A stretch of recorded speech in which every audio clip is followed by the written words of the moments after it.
पीछे की बात यह होती है कि आप पार्टी के अंदर अगर किसी को बोलिएगा तो 4 गाली आपको उसका जो सुपीरियर है देगा और कह देगा कि आप चुप रहिए। माननीय नरेंद्र मोदी जी युवा भारत की बात करते हैं, फिर युवाओं का प्रतिनिधित्व संसद में कितना प्रतिशत है? बिहार की सबसे बड़ी समस्या क्या है? बेरोजगारी, पलायन, स्वास्थ्य।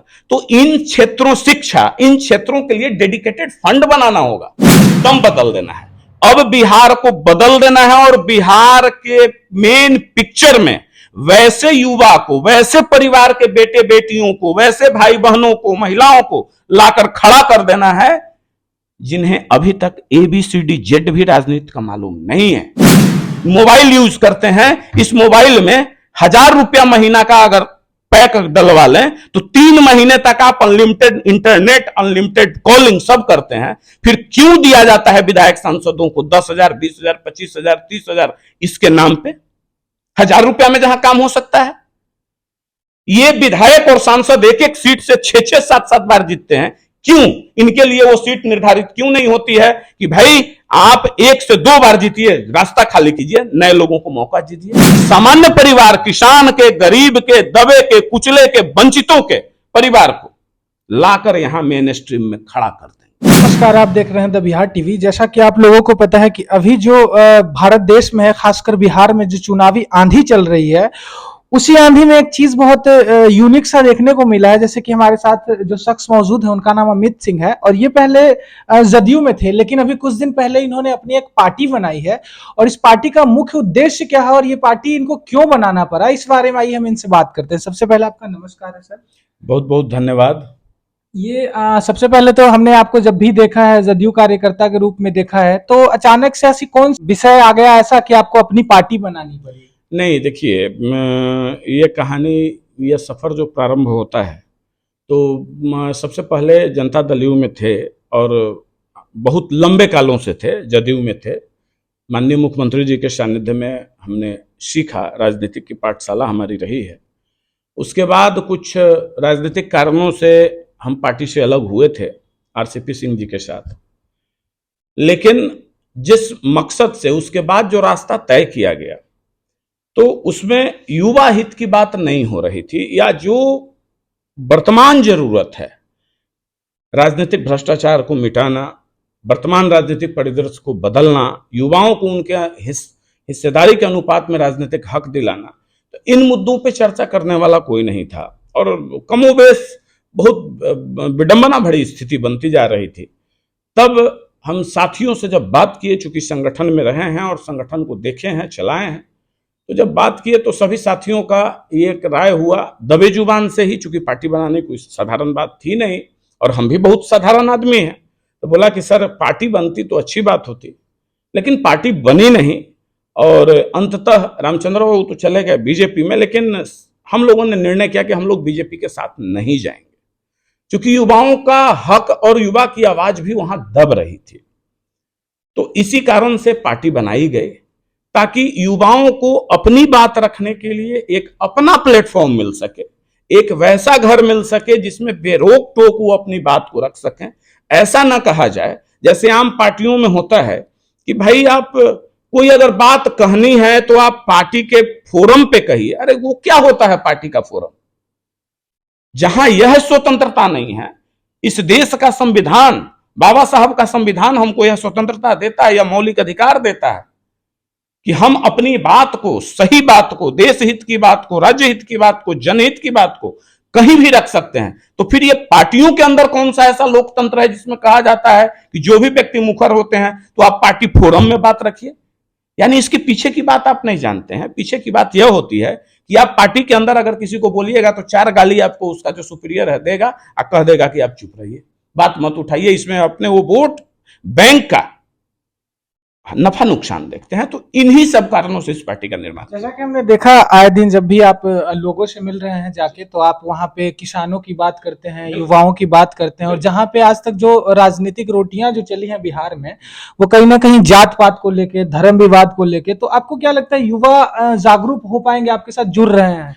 देखिए, आप देख रहे होंगे कि युवा तो जुड़ ही रहे हैं और जागरूक होना भी उनका धर्म बनता है। अगर वो जागरूक नहीं होंगे, हमारा यह कर्तव्य है हमें कोई शौक नहीं, हम कोई चांदी के पालने में पले बढ़े नहीं है कि हमको अब सोने की पालने की आवश्यकता है। हमारा यह शौक नहीं है।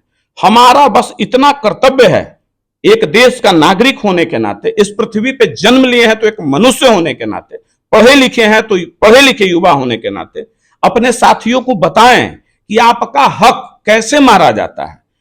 समझा, एक छोटा सा उदाहरण देखिए कि आप ये 75% युवाओं की आबादी है, वोटिंग कैपेसिटी है। माननीय नरेंद्र मोदी जी युवा भारत की बात करते हैं, फिर युवाओं का प्रतिनिधित्व संसद में कितना प्रतिशत है, राज्यसभा में कितना प्रतिशत है, देश के विधानसभाओं में युवाओं का प्रतिनिधित्व कितना प्रतिशत है, संवैधानिक पदों पे युवाओं का प्रतिनिधित्व कितना प्रतिशत है? तो वो नहीं है। दूसरी तरफ स्पेशल स्टेटस के बिहार से अक्सर मांग उठती रही है। हम अपने प्रदेश की बात करते हैं, ठीक है, आपका यह है कि आप नहीं दे सकते हैं स्पेशल स्टेटस, लेकिन एक डेडिकेटेड फंड तो दीजिए बिहार को कि यह फंड सिर्फ औद्योगिकरण के लिए दिया जा रहा है। यह बताइए कि भाई इतना 1000 करोड़ का हम फंड रख दिए और देश के सभी उद्योगपतियों को कहिए कि जो जो बिहार में जाकर उद्योग लगाएंगे उनको जो स्पेशल स्टेटस के तहत जीएसटी या इनकम टैक्स में रिबेट मिलता है, वह रिबेट के तहत उस फंड से सब्सिडी दिया जाएगा। स्वतः बिहार की सबसे बड़ी समस्या क्या है? बेरोजगारी, पलायन, स्वास्थ्य। तो इन क्षेत्रों, शिक्षा, इन क्षेत्रों के लिए डेडिकेटेड फंड बनाना होगा। बिहार के पास आय का स्रोत नहीं है तो लोग सोचते नहीं है। अब बचा कुचा कसर यहां भी ठीक है, अब गिरते बजाते बिहार की सरकार जितना बंद पड़ती है करती है, लेकिन हम आग्रह करना चाहेंगे अपने राज्य के मुखिया से कि कुछ जो वैसा प्रोजेक्ट है जो पेंट पॉलिश वाला, जैसे मेरिन ड्राइव का प्रोजेक्ट या कुछ ओवर ब्रिज कहीं देना है, तो कुछ वर्षों के लिए रोक दिया जाए और उस पैसे को वहां के लिए औद्योगिकरण मन नहीं दे केंद्र सरकार। आपके में इतनी ताकत है कि आप अपने उस संसाधन का, बिहार के युवाओं का पलायन रुक सके, इसके लिए रोजगार कैसे उत्पन्न हो, नौकरियां कैसे बढ़े। सरकारी नौकरी सबको दे पाना संभव नहीं है, सरकार में लिमिट है पद, लेकिन प्राइवेट सेक्टर में तो मिल सकता है ना। उसके लिए उद्योग धंधे लगे। अगर 10,000, 20,000, 25,000 करोड़ का एक डेडिकेटेड फंड बिहार गवर्नमेंट बनाए और उसमें करे, और जब एक बार बिहार सरकार, विश्वास है कि बिहार सरकार ये कर सकती है, और जब एक बार करने लगेगी तो मजाल है केंद्र का कि नहीं दे। तो सर जब ऐसे तो वो पार्टियां करती है जिनको मालूम है कि हम इस बार काम करेंगे तो अगली बार वोट नहीं मांगना पड़ेगा, लेकिन जब वोट मांगने की नौबत तभी आती है और विकास की बात तभी आती है जब चुनाव नजदीक आता है। बिल्कुल, देखिए, तो इसी बात को समझाने के लिए हम निकले हैं कि जब आपको आज तक यहां जो इंजेक्शन दिया जाता है, जिस तरह से एक ड्रग एडिक्ट होता है ना, उस तरह से जनमानस को जातीय संघर्ष, जातीयता का एडिक्ट बना दिया गया है, निरक्षरता का एडिक्ट बना दिया गया है। ये राजनेता चाहते नहीं है कि समाज में साक्षरता दर बहुत अत्यधिक बढ़े, लोग जागरूक हों, लोग अपने कर्तव्यों के प्रति, सामाजिक दायित्वों के मूल्यों के प्रति जागरूक हों, अधिकारों के प्रति जागरूक हों। क्योंकि इनको पता है कि जब हम जागरूक हो जाएगा तो वो सारा प्रॉफिट एंड लॉस कैलकुलेट करने लगेगा, वो सब चीज देखने लगेगा, क्या सही क्या गलत। ये आंख पे पट्टी बांधे रखना चाहते हैं। मैं इसलिए ही निकला हूं, युवाओं की टोली इसलिए ही निकली है। एक दिन में नहीं होगा, मुझे विश्वास है। 2 दिन, 5 दिन, 10 दिन, महीना, साल भर, 2 साल, 5 साल, घर घर जाके लोगों को बताएंगे। और निश्चित तौर पे विश्वास है कि 100% तो नहीं, लेकिन 95% लोगों को हम कन्विंस कर पाने में सक्षम होंगे। और जिस दिन हम सक्षम हो गए, आप विश्वास मानिए, बिहार सहित देश का कल्याण हो जाएगा।